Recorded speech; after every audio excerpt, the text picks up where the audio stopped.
आज तू 14 वर्षाची बरोबर, त्यात तुला जवळजवळ 31 मेडल भेटलेत. तुझी सुरुवात कुठून झाली याच्या जर्नीची? पहिला मेडल कुठून आला सांग मला. सुरुवात एका ऍड पासून झाली. का? म्हणजे मम्मी आणि मी आम्ही सगळे असे जस्ट बसलेलो. किती वर्षाची होती तेव्हा तू?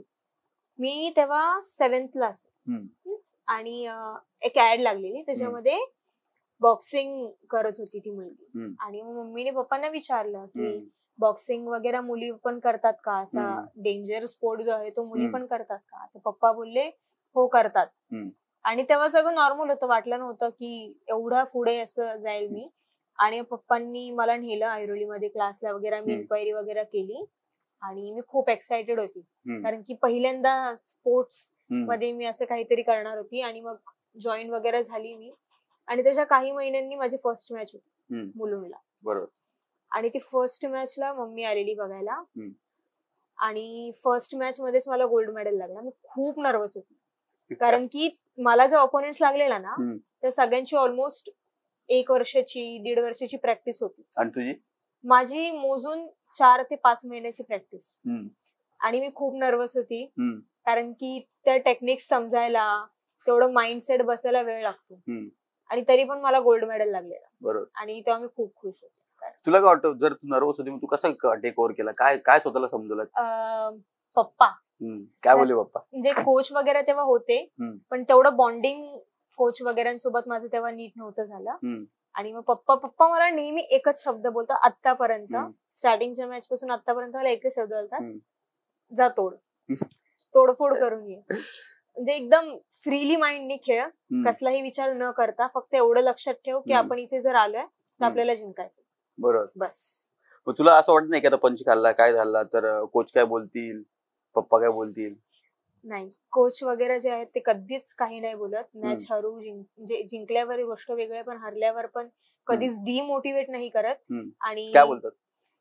आता जस्ट रिसेंटली गोष्ट आहे, अल्फाची ड्रीम सिरीज होती. बरोबर. आणि तेव्हा 3 मिनिटाची 3 राऊंड होते आणि मी खूप नीट खेळलेली, सगळं नीट झालेलं. लास्टच्या मोजून 10 ते 20 सेकंड होता लास्टचा आणि माझा तेव्हा स्टॅमिना थोडा लो झाला. बरोबर. आणि त्याच्यामुळे मी मॅच हरली. जस्ट 20 सेकंदामुळे मी मॅच हरली. आणि मग त्याच्यानंतर थोडस नर्वसनेस फील झाली कारण की एवढी प्रॅक्टिस केलेली, पर्सनल ट्रेनिंग 1.5 तास 2 तास प्रॅक्टिस कंटिन्यू, आणि त्याच्यानंतर पण हरली. मग ते मला नीट म्हणजे रडायला वगैरे येत होतं. मग आमचे जे कोच आहेत आशिष राणे सर, त्यांनी तेव्हा मला खूप एकदम नीट सांगितलं. आमचे बाकीचे पण कोच आहेत त्यांनी पण सांगितलं की तू आता प्रॅक्टिस केलीयस, तू ज्या प्रकारे मॅच खेळलीयस एकदम परफेक्ट होती, तुला फोकस तुझ्या स्टॅमिनावर करायचा. आणि आम्ही रडायला कधी शिकवलेलं नाही. तू जर हरलीयस याचा अर्थ तू आता तुझ्या चुकांवर इम्प्रुव्हमेंट कर. बरोबर. सो हरणं आणि जिंकणं हे इम्पॉर्टंट नाही. तुझा इन्स्पिरेशन कोण, फेवरेट प्लेअर कोण त्याच्यातला? फेवरेट प्लेअर मी असं नाही बोलू शकत, पण माझी इन्स्पिरेशन माझ्या मॅम आहेत. काय शिकते मॅम कडून तू? त्या ज्या आहेत ना त्या खूप वेगळ्या आहेत. म्हणजे जेवढं सरांची आम्हाला भीती नसते ना, म्हणजे जेवढे सर हे आहेत ना फ्रीली, तेवढ्याच मॅम डेंजर आहेत. त्यांच्याच वाईफ आहेत त्या, पण त्या ना म्हणजे त्यांना कधी असं बघून वाटतच नाही की ह्या पण एक मदर आहे किंवा ह्या सुद्धा काही स्पोर्ट खेळलेल्या. ते एवढ्या स्ट्रिक्ट आहेत आणि एवढ्या चांगल्या आहेत की प्रत्येक गोष्ट एकदम नीट सांगतात, समजावून सांगतात. म्हणजे मम्मी कशी सांगते एखादी गोष्ट तशा सांगतात आणि खूप चांगलं मोटिवेट करतात. मग मॅचच्या आधी माझा नेहमी कॉल त्यांना असतो. काय विचारते मॅचच्या आधी? मॅचच्या आधी म्हणजे कधी जर थोडं डिमोटिवेट झाल्यासारखं वाटत असेल तर मग मॅमला कॉल करायचा किंवा मॅम स्वतःहून समोरून कॉल करतात. आता माझी इंटरनॅशनलची मॅच होती आणि ना मी ना ऑलमोस्ट 1-2 पॉइंटनी मागे होती. मॅमचा तिथून कॉल येतोय की तिला सांग असं खेळ, असं कर, ती बॅकस्टेप घेते, तिला सांग पुढे जा. म्हणजे तिथून सुद्धा त्या मला एवढं असं सपोर्ट करत होत्या ना. म्हणजे ते जे मागणं जेव्हा कोच आवाज देतो किंवा मागणं जेव्हा कोच सांगतो मॅचच्या वेळी, तेव्हा त्यांचा जो आवाज असतो ना तो एकदम सरळ असा डोक्यात जातो डायरेक्ट असा. आणि मग ती एक वेगळीच एनर्जी मला भेटते. आता वुमन एम्पॉवरमेंट बद्दल तू बोलली, तर काय करायला पाहिजे स्त्रियांनी आता वुमन एम्पॉवरमेंट? त्यांना जे वाटतंय, त्यांना जी इच्छा आहे करायची ते त्यांनी करावा. आणि कोणाचाही विचार न करता की सोसायटी काय बोलेल किंवा कोणी मला जज केलं तर, पण त्यांनी ते सगळ्याचा विचार सोडून त्यांना जे वाटतंय ते केलं पाहिजे आणि बाकीचे जे विचार करतात की ते नाही करू शकत त्यांना रॉंग केलं. तुला काय वाटतं तू ज्या आर्ट फॉर्म मध्ये आता ज्या फायटिंग फॉर्म मध्ये त्या फायटिंग फॉर्मनी फरक पडतो वुमन एम्पॉवरमेंटला? सेल्फ डिफेन्स साठी चांगलं आहे. म्हणजे हे मार्शल आर्ट जे करतोय त्याच्यानी एक कॉन्फिडेंट स्ट्रेंथ आणि सेल्फ डिफेन्स साठी हे खूप चांगलं आहे, एस्पेशली वुमेन्स साठी. पण जर तुम्ही मॅच वगैरे खेळलात आणि एखाद दुसरी मॅच तुम्ही कंटिन्यू हारलात तर काही काही वेळी ज्या असतात काही मुली त्यांना वाटतं की यार म्हणजे ह्या कंटिन्यू मी मॅच हरते, काही फायदा नाही आता स्पोर्ट कंटिन्यू करून किंवा मला नाही जमणार. मग ते तिथेच थांबवतात की नाही जमणार, खूप हार्ड स्पोर्ट आहे, मला लागतंय किंवा माझ्याने नाही होणार, मी कंटिन्यू हारते. या विचाराने जर त्या खेळतील आणि जर बॅकस्टेप घेतील मग त्यांची चुकी आहे. एक कॉन्ट्रोवर्शियल प्रश्न विचारू का तुला? तुझा जास्त अटॅचमेंट कोणावर आहे, मम्मी की पप्पा? मला आन्सर माहिती वाटतंय पप्पा. तुला काय वाटतं तुझ्या पप्पांना मी जेव्हा पहिल्यांदा बघितलं ना, म्हणजे जिम करणारा व्यक्ती, कबड्डी बद्दल स्पोर्ट्स बद्दल आवड असणारा व्यक्ती आणि तुला एवढे सपोर्ट करणारा व्यक्ती, बरोबर, मग तुला काय वाटतं त्यांच्या ऍटिट्यूडचा किंवा त्यांची जी डॅशिंग पर्सनॅलिटी आहे, दे धडक आहे, त्या गोष्टी तुला फायदा होतो का?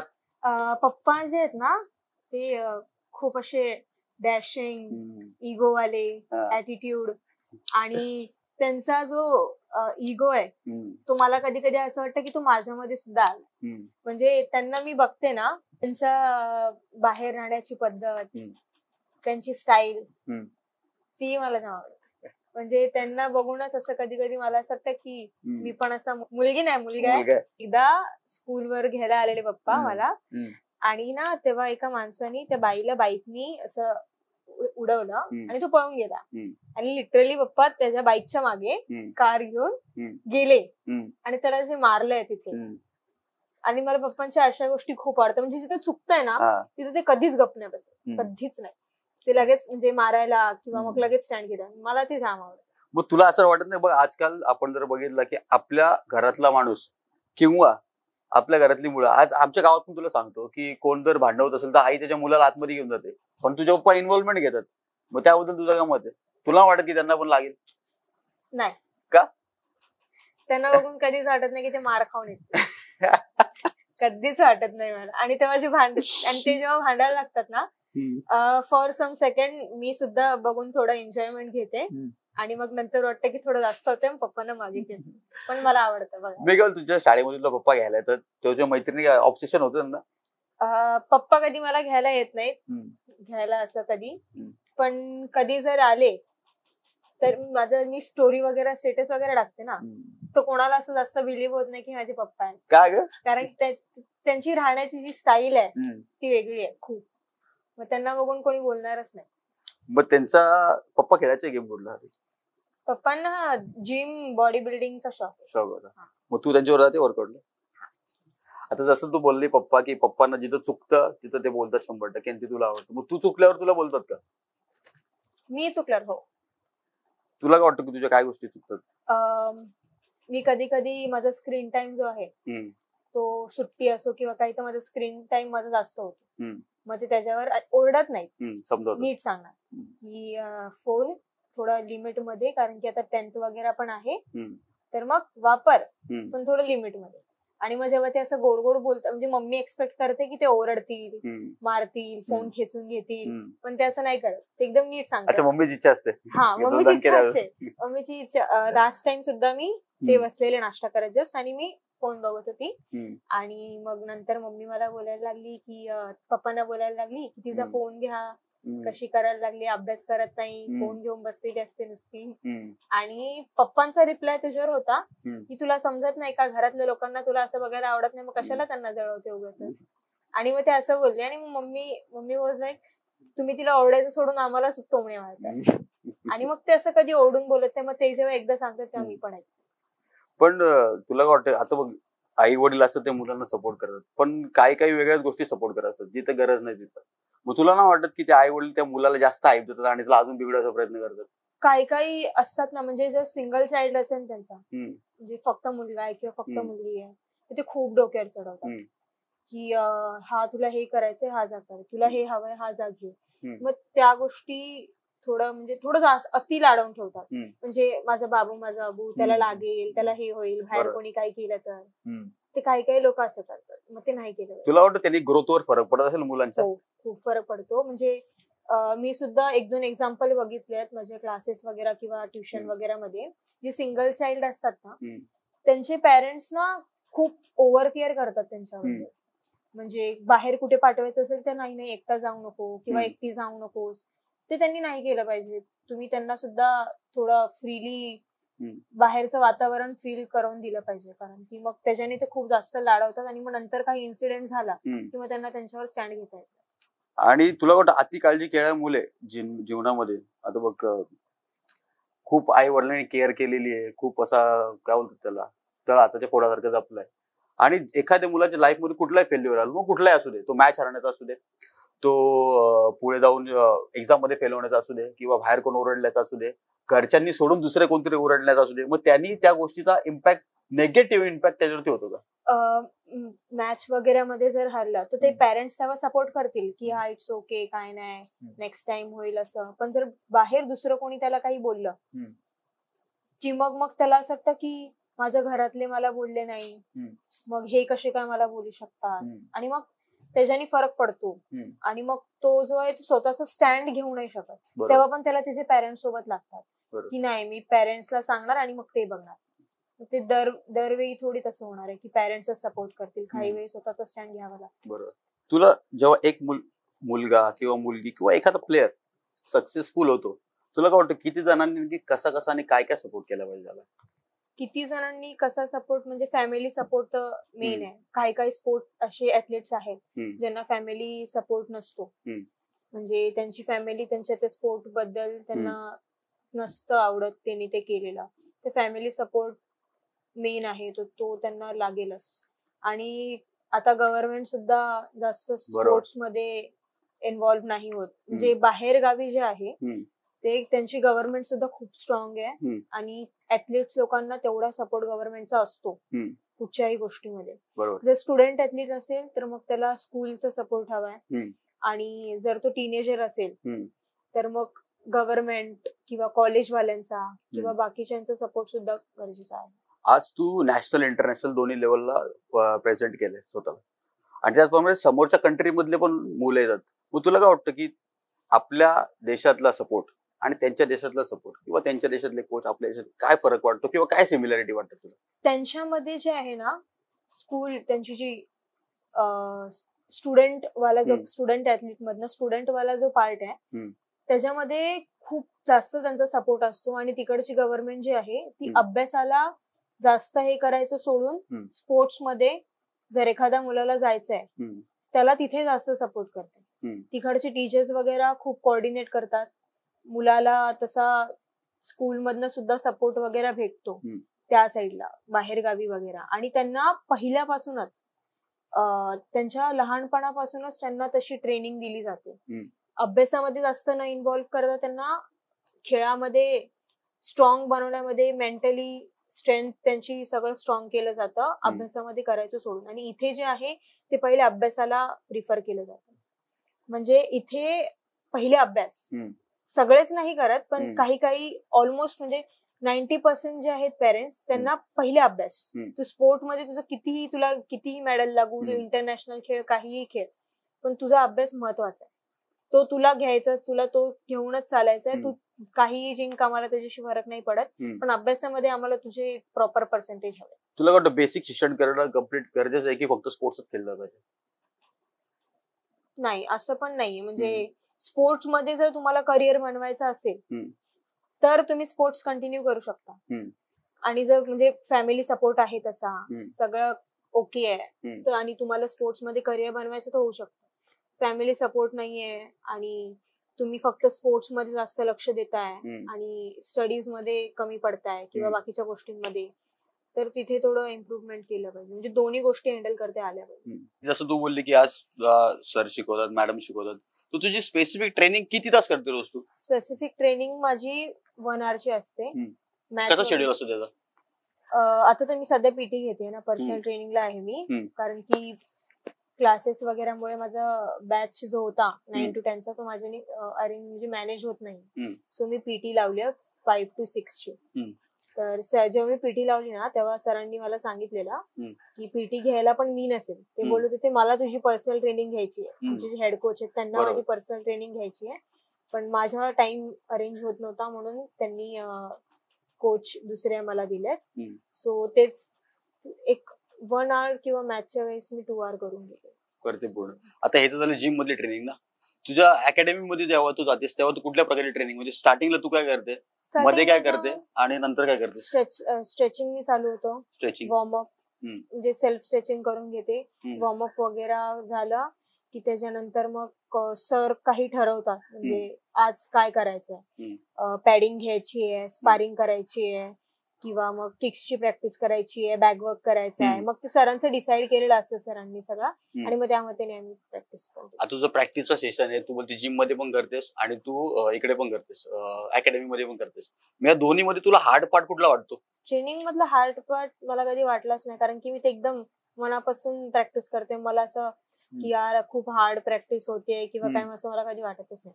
म्हणजे त्यावेळेस ना रडेच तर प्रॅक्टिस घेतात सर.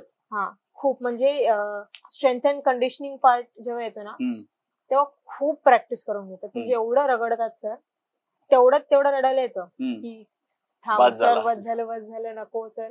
पण त्याच्यानंतर मग आय एम ओके, मला काहीच वाटत नाही किंवा मग अजून थोडं जास्त कॉन्फिडेंट वाढल्यासारखं वाटतं. आता जेव्हा तू ट्रेनिंगचा पार्ट कम्प्लीट केलास, ठीक आहे, ट्रेनिंगचा पार्ट कम्प्लीट केल्यानंतर तू मॅचला गेलीस, तर मॅचच्या आधीचं रिच्युअल काय? मॅचच्या आधी पहिलं काम म्हणजे मी गाणी ऐकते महाराजांची. ते एक वेगळाच असा तडका लागतो. मग महाराजांची गाणी ऐकून वगैरे झालं, थोडं माइंड हलकं होतं, फ्रेश होतं. जसं मी बोलली आमच्या कोचना माझा कॉल असतो, मग किंवा मी जरी नाही केलं ना तरी समोरून कॉल येतो सरांचा, मॅमचा, दोघांचाही, की काय केलं पाहिजे काय नाही, असं सगळं. आता फक्त मॅचच्या सिच्युएशन मध्ये आपण आलो की मॅचच्या आधी आपण आलो की तू गाणी वगैरे ऐकते, ठीक आहे. मॅच मध्ये गेला तर कधी कधी आपण अपोनंट वरती भारी होतो, कधी अपोनंट आपल्यावरती भारी होतो. म्हणजे अपोनंट आपल्यावरती भारी होतो तेव्हा तू तुझा पॉझिटिव्ह माइंडसेट कसं सेट करतेस? फर्स्ट राऊंडला कधी जर ती माझ्यावर भारी पडली किंवा मी लास्ट टाइम जे पप्पा मला सांगत होती की तुझा कोणतरी अपोनंट बरोबर गेम हे झालेला तेव्हा तू नंतर त्याला परत कमबॅक करून मारलेलं, आय गेस दिल्लीला माझा फायनलचा का सेमीफायनलचा राऊंड होता आणि तेव्हा ती माझ्या 2 पॉइंटनी पुढे होती आणि ना मी पहिले 1-2 राऊंड नीट खेळली आणि त्याच्यानंतर ना काय माहिती किक नाही सुटत होते आणि मग वेगळंच मी एकदम झोन आउट झालेली. आणि मग त्याच्यानंतर मग मॅमचा कॉल वगैरे आला की तिला सांग ती काय करते, कशी खेळते, तिला सांग काय प्रॅक्टिस केलेली. मग मी खूप कमी टाइम भेटतो हे सगळं विचार करायला. मग थोडं डोकं लावून म्हणजे टाइम 30 सेकंड शेवटची राहिली ना की मग मी फक्त साईड टू साईड अशी फक्त पळते असं. आतमध्ये चार्ज करायला जातच नाही, कारण की जर मी स्वतःहून चार्ज करायला गेली म्हणजे मी 3 वर आहे आणि ती 2 वर आहे 1 पॉइंटनी, आणि जर मी चार्ज करायला गेली आणि तिने पॉइंट घेतला की मॅच गेली माझी. मग मी ते 30 सेकंड ना बाहेरूनच असं पळणार किंवा मग तिला साईड टू साईड स्वतःला सिक्युअर करून घेते. टायमर एकदा संपला की झालं. मी कमी टाइम असेल ना तर चार्ज करायला मी जातच नाही, कारण की माझा 3 पॉइंट घेतला ना तो आणि मी जर चुकून मागे राहिले आणि 3 पॉइंट घेतला की मग मॅच गेली. आता तुझी टेक्निक मी तुला विचारणार नाही तर लोकांना कळेल, पण आता तू मला तुझ्या वडिलांबद्दल सांगितलं, तू मला तुझ्या रिलेटिव्ह बद्दल सांगितलं, कोच बद्दल पण सांगितलं. आईची रिएक्शन काय असते? बघा, आईचा जीव हा नेहमी ती आपल्या मुलामध्ये अडकून ठेवलेला असते. आज माझ्या पण घरी पण कधी मॅच घेऊन आलो, लागून आलो, मी किती ट्रॉफी जिंकलो हे ती बघणार नाही, मला किती मार लागले हे ती नक्की बघते. तुझ्या घरी काय रिएक्शन असते? माझी मम्मी माझी फर्स्ट मॅच बघायला आलेली, त्याच्यानंतर क्लासमध्ये जरी मॅच असली तरी ती कधीच येत का, आणि मॅचचा व्हिडिओ जरी तिला दाखवला ना ती स्किप करून बघते, कारण की ते जे फटके लागतात ना ते माझ्यापेक्षा जास्त तिला हे होतं. ती मला बोलते मी तुझी मॅच बघणार नाही, एकतर तू असं खेळतेस तुला बघून मला भीती वाटते, शेवटी मी मम्मी आहे तुझी, माझ्याने ती अशी मॅच बघवत नाही. मग ती स्किप करून बघते. तुला असं मॅच मध्ये फटके पडले असं तुला राग येतो कधी की अरे आता ह्यानी मला केला, ह्याला लीडनीच हरवणार? माझं ना असं बऱ्याचशा मॅच मध्ये झाले. खूप म्हणजे अर्ध्याहून जास्त मॅच मी त्याच्यामुळे जिंकले. अग्रेशन म्हणजे एखादीचा मला जोरदार पंच बसला गालावर किंवा असा, तर मग माझं डोकं सटकतं. आतमधला पप्पा जागा होता. हा, मग माझ्याने राहतच नाही मग. आणि मग ना मी मार खाल्ला तरी चालेल, पण मी आतमध्ये चार्ज करूनच तिला मार. आणि मग माझे ना साईड किक्स, पंचेस वगैरे, हुक वगैरे बसतात.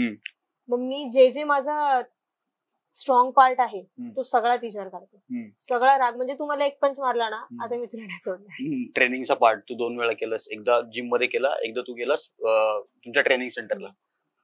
जिम व्यतिरिक्त मी जर डाएटचा विचार तर डाएट काय करतो? डाएट नॉर्मली माझी डाएट जी आहे ती सकाळी मम्मी स्कूलला जायच्या आधी स्प्राउट्स वगैरे सगळं देणार. त्याच्यानंतर डब्बा जो काय असेल तो, आणि मग घरी आली की मग जेवताना बॉईल एग्स वगैरे. नाश्त्याचं, संध्याकाळचा नाश्ता तर माझा कधी होतच नाही ट्युशन असल्यामुळे. डायरेक्ट रात्रीच्या जेवणाला पण ती एग्स वगैरे देते. आणि मॅच एकदा झाली की त्याच्यानंतर माझा 1 वीक तरी पूर्ण ते डाएट सगळं बंद असतं, पूर्ण 1 वीक. त्याने फायदा होतो काय? फायदा काही होत नाही, पण मग ते 1 वीक मी पूर्ण जे मॅचच्या आधी जो मी 1-1.5 महिना खाल्लं नसतं ना, मग ते मी 1 आठवड्यामध्ये ते खाऊन घेते, मग परत बंद झालं. Cheat meal. मॅचच्या वेळी ना वेट कट सगळ्यात कठीण गोष्ट, वेट कट करणं. म्हणजे माझ्या कॅटेगरीमध्ये जो कुठची मुलगी नाहीये, लोअर कॅटेगरीमध्ये आहे, तर मला तेवढा वेट कट करावा लागतो. लास्ट टाइम DSO ला साताराला मला 2 ते 3 किलो वेट कमी करायचं होतं. 3 किलो वेट कमी करायचं होतं 1 वीक मध्ये.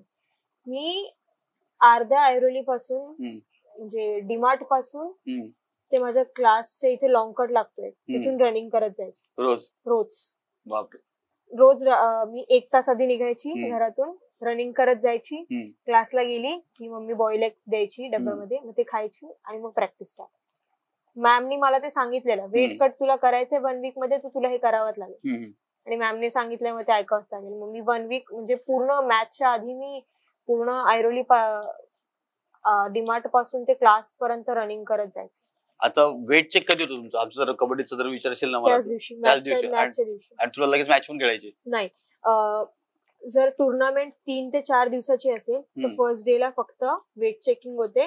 वेट चेकिंग झाली की सेकंड डे पासून मॅचेस चालू. आता तू बोलली की तू रनिंगला जायची, रनिंगला गेल्यानंतर तू क्लासला पण जायची, तर क्लास आणि रनिंग म्हणजे अभ्यास आणि स्पोर्ट्स याच्यामध्ये तू कॉम्बिनेशन कसं ठेवतोय?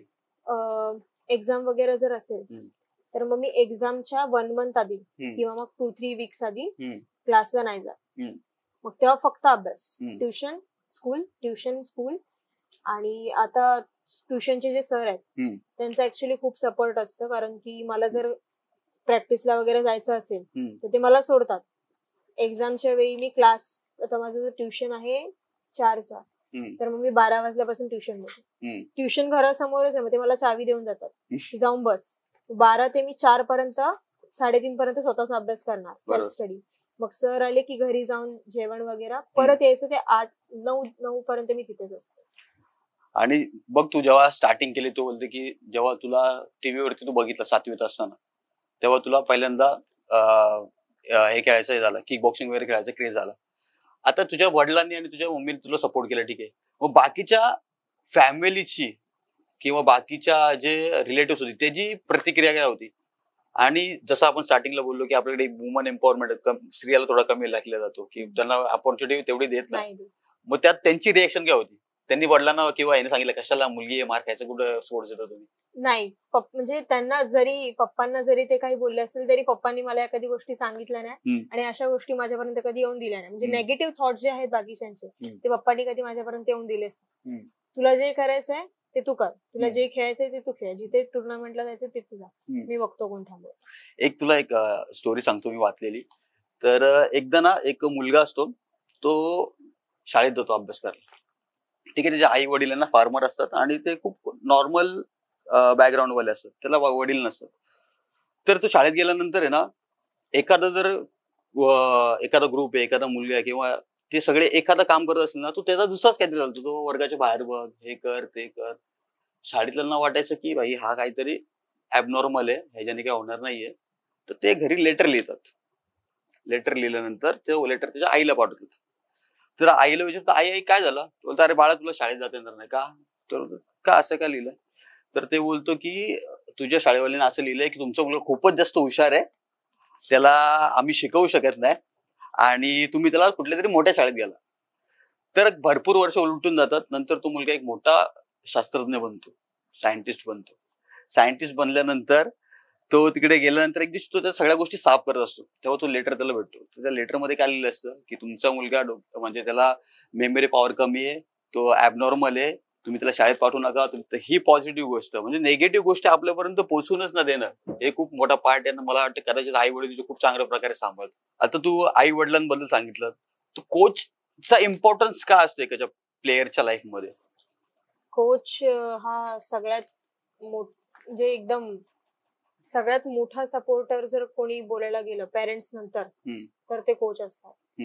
कारण की ते जे आहेत ते आपल्या डोक्यामध्ये जर एखादा नेगेटिव्ह थॉट चालला असेल, आता रिसेंटली गोष्ट आहे, माझी मॅच होती, अल्फाच्या ड्रीम सिरीज होती आणि त्याच्या एक दिवस आधी माझा 2 hours सेशन होता प्रॅक्टिसचा. आणि तेव्हा म्हणजे नीट माझ्यानी प्रॅक्टिस होत नव्हती. म्हणजे पॅडिंग स्पारिंग घेत होते सर आणि ना मी मार खात होती स्पारिंग मध्ये. आणि मग सरांनी ते ऑब्झर्व केलं आणि मग सरांनी फोन वगैरे लावला आणि मग सर बोलले की क्लास नंतर थांब, मला बोलायचं. सरांनी मला विचारलं, ते बोलली सर थोडस नर्वसनेस आहे कारण की सुट्टी वगैरे पण झाली माझी आणि मग त्याच्यानंतर आता एवढ्या प्रॅक्टिस नंतर उद्या मॅच वगैरे आहे, तर थोडस नर्वसनेस फील होतं. मग तेव्हा सरांनी ज्या प्रकारे मला सगळं सांगितलं ना, आणि त्याच्यानंतर ना माझ्याकडे एक वेगळाच कॉन्फिडंट गेन झाला. मग ते मला सगळं सांगत होते की मॅम पण बोलत होत्या की ते जे मला एक बोलले सेंटेन्स मला की तू तू तू विसरतेस का की तू श्रावणी आहेस. श्रावणी जी कधीच तिचा माइंडसेट खाली पडून देत नाही, जी कधीच मॅचच्या वेळी नर्वस नसते, जी उलटी मॅचच्या वेळी एक्सायटेड असते, समोरच्याला कॉम्पीट करायला ती एकदम रेडी असते, ती श्रावणी कुठे आहे? तू हरवली आहेस का? तू श्रावणी आहेस, तू विसरतेस का ते? आणि मग तेव्हा ते जे मला बोलले ना, आणि ते मला खरंच फील झालं की उगाच नर्वस होऊन काही फायदा आहे का? नाही. आणि मग तेव्हा त्यांनी जे मला सांगितलं ना, आणि ते माझं अजूनही लक्षात, आणि जेव्हा जेव्हा मला असं विचार येतो ना, तेव्हा मला तो त्यांचा एकच सेंटेन्स तो मला खूप आवडल्यासारखं झालं ऍक्च्युली. खूप पॉझिटिव्ह माइंडसेट असणं ना आणि कोचचा सपोर्ट, कोणीतरी आपल्यावर विश्वास ठेवणं हे खूप गरजेचं. आज भरपूर मुलं खेळतात, भरपूर गोष्टी करतात, पण जा तू कर असे बोलणारे लोक खूप कमी आहेत. खूप कमी. आपल्या म्हणजे जेव्हा मी एक वाचन करत होतो ना, तेव्हा आपल्याकडे अर्जुन आणि हनुमान भरपूर आहेत, पण त्यांना जागा करणारा श्रीकृष्ण आणि जामवंत नाहीये. प्रत्येकामध्ये काय नाही कॅपॅसिटी आहेत, पण आपण काय करतो किंवा इतर समाजातले लोक किंवा आई वडील काय करतात की एकाच रेसने जातात. माझा मुलगा IT इंजिनियर बनला पाहिजे, माझा मुलगा ऍडव्होकेट बनला पाहिजे. मी नो डाऊट की असं नाही बोलत की नाही बनलं पाहिजे, नाही करायला पाहिजे, पण तुम्ही सगळ्यांना तेच नका बनवलं. प्रत्येकामध्ये काय ना काय वेगळी कॅपॅसिटी असते, प्रत्येकामध्ये काय ना काय वेगळा जोश असतो. प्रत्येकाला स्पोर्ट्समध्ये इंटरेस्ट असू शकतो, कोणाला गायनामध्ये असू शकतो, कोणाला अजून कुठल्या गोष्टीमध्ये असू शकतो. मग या प्रत्येक गोष्टीला सपोर्ट केला पाहिजे.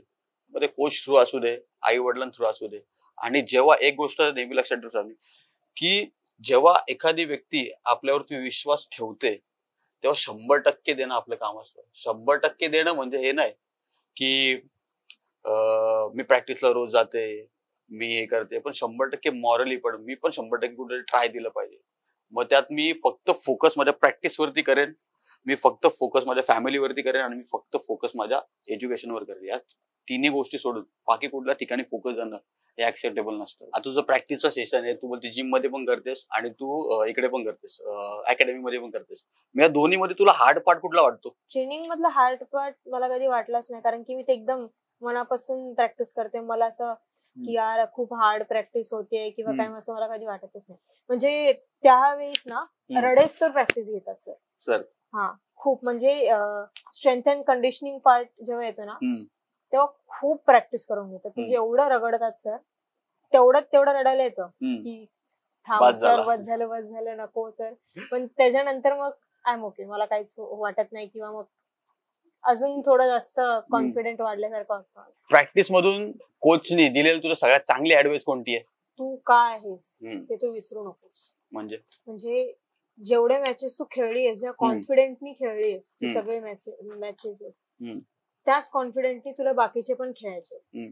तू जर एकदा तुझं माइंडसेट तू ठरवलं की नाही माझ्याने आता नाही होणार, मी नाही करणार, तर ते चालणारच नाही. आणखी तू जे आहेस ना ते आम्हाला सगळ्यांना माहितीये.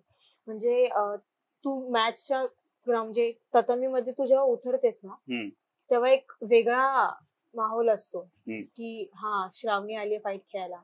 मग सरांनी ऍक्च्युली मला मॅचच्या आधी मला हे बोलले सर की तू जेव्हा मॅच मध्ये उतरतेस ना ते एक वेगळा माहोल असतो. प्रत्येक जणाचं लक्ष तुझ्या मॅच कडे असतं. सगळ्यांना तू श्रावणी कोळसकर म्हणजे एक फायटर चांगली म्हणून तुला सगळे ओळखतात. तू मॅचला गेल्यावर अशी एक मला दाखव तुझ्या एजची जिला माहित नाही तू कोण आहेस, तुझी फाईट तू कशी खेळतेस. आणि लिटरली तसं आहे. मग सर ज्या प्रकारे सांगतात ना मग स्वतःवर जो डाऊट असतो ना तो क्लिअर होतो. आणि राहिला प्रश्न अजून म्हणजे बाबा मोठे पप्पा माझे बाबा ते जे आहेत ना त्यांचं माइंडसेट ना खूप भारी आहे. निलेश कोळसकर माझे बाबा. म्हणजे त्यांच्या कामामध्ये त्यांचा जो शार्पनेस आहे तो खूप मला खूप आवडतो. म्हणजे सकाळी 7 वाजता ते जे उठतात त्याच्यानंतर ते जे कामाला लागतात त्यांनी कधीच म्हणजे आजारी जरी असले ना तरी मी त्यांना कधीच त्यांच्या कामासाठी रिझन देताना असं बघितलं नाही की नाही आज मी नाही येणार किंवा काय.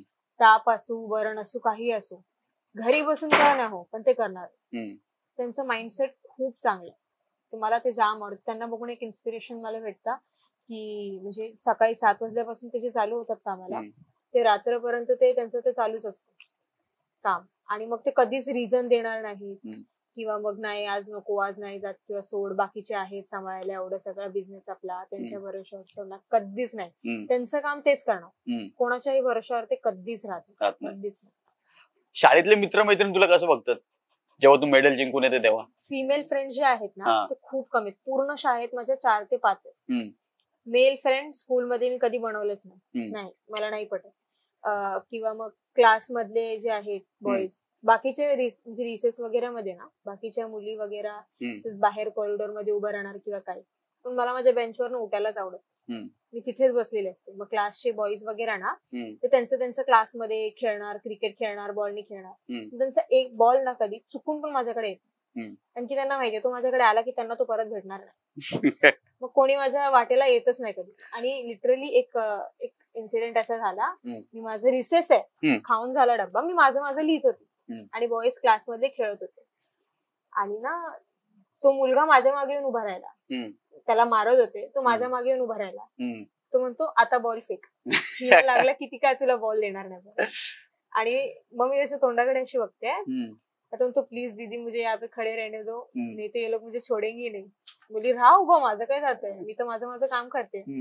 आणि मग कोणी माझ्या कोणी दादी लागतच नाही मेन म्हणजे तर. आणि नाही मी कोणाच्या वाटेला जाते. आणि टीचर्स लोक पण मला घाबरतात. एक टीचर आहे म्हणजे माझ्या बर्थडेच्या दिवशी स्कूलमध्ये मी गेलेली आणि नॉर्मल ड्रेसिंग करून स्कूलची ना तर ना ती टीचर मला काय बोलते की नाइस ड्रेस हा पर थोड़ा शॉर्ट नहीं है. नंतर बोलते नहीं रहने दो मुंह पे पंच वगैरे मार दोगी.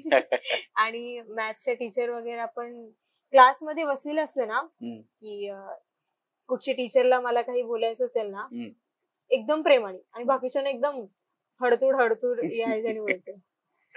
मग शाळेत तुला असं कुठलं वेगळ्या बघते भाई कोई तो स्टार आहे आपल्या सामने असा वाला सीन होतो कधी तू मेडल जिंकून आल्यावर? म्हणजे मेडल वगैरे जिंकून आली ना की लाईक ऑरा माझा असा पॉझिटिव्ह मध्ये असतो असा एकदम. आणि मग सगळे टीचर्स लोक कॉंग्रॅट्स वगैरे अच्छा खेळा लगता नाहीये क्या असं तसं.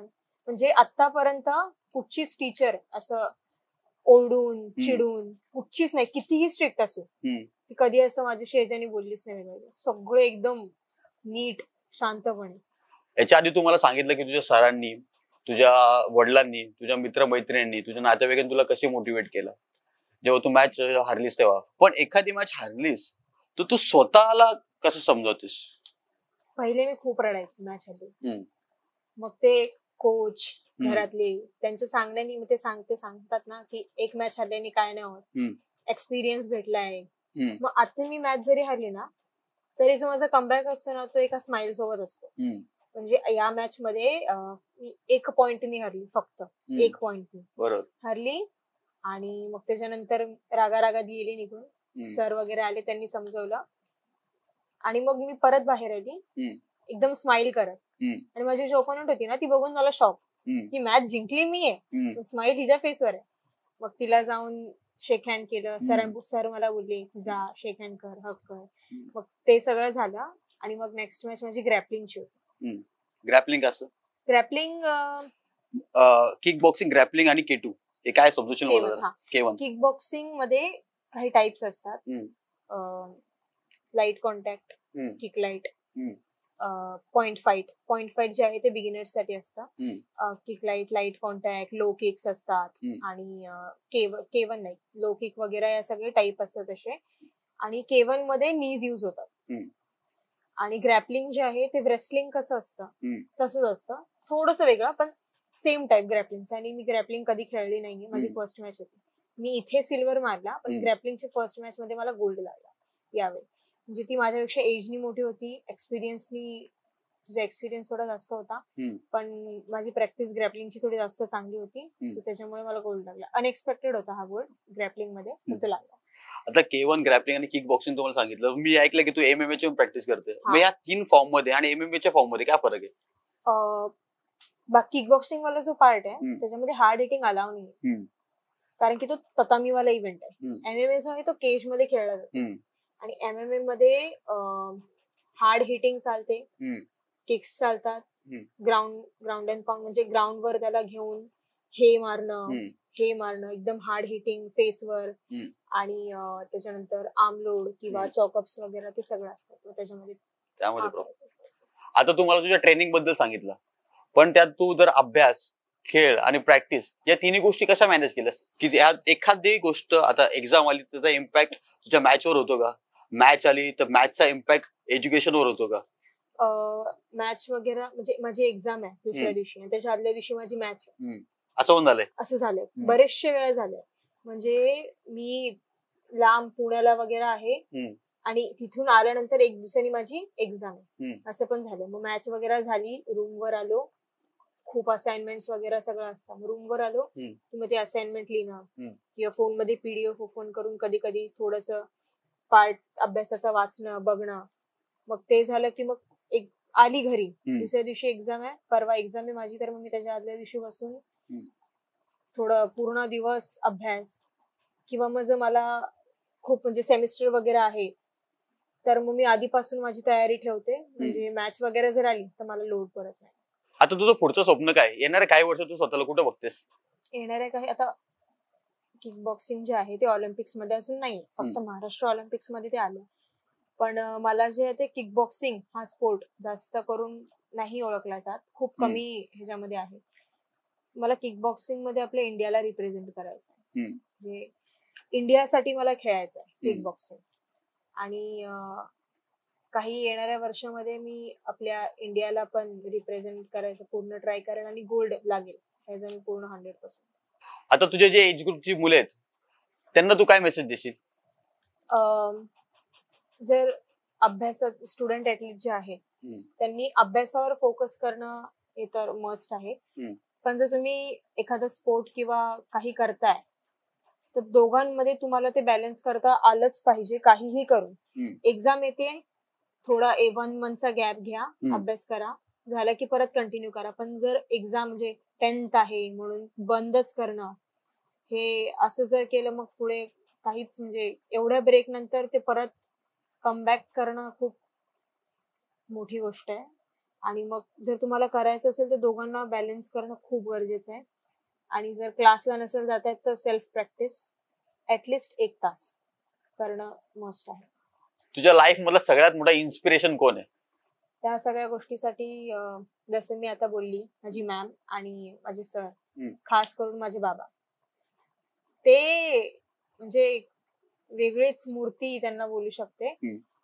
कारण की ते पूर्ण घर ज्या प्रकारे सांभाळतात सगळ्या गोष्टी, आणि त्यांना मी भाषण देताना सुद्धा 1-2 वेळा ऐकलंय. ते जेव्हा भाषण द्यायला लागतात तेव्हा म्हणजे एक अशी वेगळी एनर्जी, आणि ते सगळ्यांना सोबत घेऊन चालतात.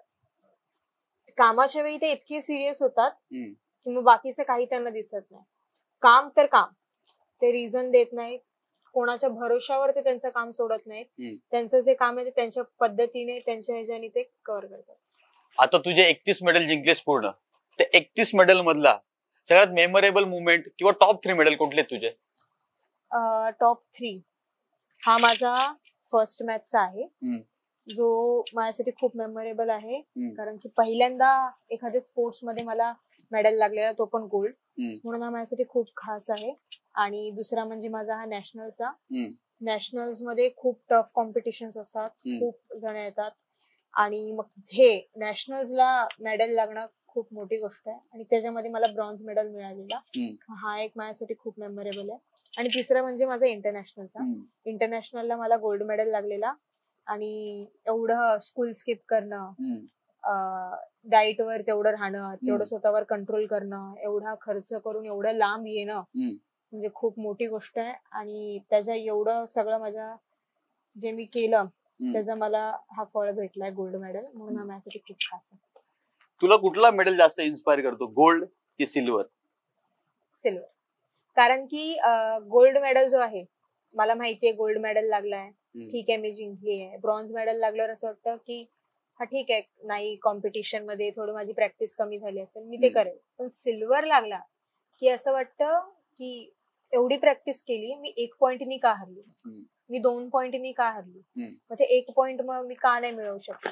मग ते ब्रॉन्झ मिळाल्यावर जो स्ट्रेस डोक्यामध्ये असं एन्झायटी जी होते ना, ती वेगळीच आहे. कारण की मी 1 पॉइंटनी हरू का, म्हणजे का हरली, 1 पॉइंट का नाही मिळवू शकले. मग ते खूप मला, मग नंतर मी विचार करते की यावेळी ब्रॉन्झ लागलाय, मी 1 पॉइंट 2 पॉइंटनी मागे, तर मी पुढच्या वेळी 1 पॉइंट 2 पॉइंटनी एक्स्ट्रा असेल. ते मला सगळ्यात जास्त इन्स्पायर. आणि सिल्वर आपल्याला किंमत समजतो की गोल्डची व्हॅल्यू काय आहे. तू 1 पॉइंटनी मागे राहिली म्हणजे विचार कर, तुझ्यामध्ये तुला इम्प्रुव्हमेंट करायची गरज आहे अजून. ब्रॉन्झ मध्ये तर तुला समजले की तू नाही खेळलीस, पण सिल्वर मध्ये का, सिल्वरच का 1 पॉइंटनी का मागे राहिलीस. बरोबर आहे. आणि तो दंगल पिक्चर बघितला असेल, सिल्वर तो कोई ना कोई जीतते है और गोल्ड विनर कोई अकेला ही बने. आणि ह्याच विनर बनण्याच्या शुभेच्छा मी तुला प्रेम बेकर शो करून देतो. आणि थँक्यू व्हेरी मच, तू मला तुझा टाइम दिला. आणि असंच पुढे जात राहा. आणि जो काही सपोर्ट लागेल तो प्रेम बेकर शो नक्की करेल. थँक्यू.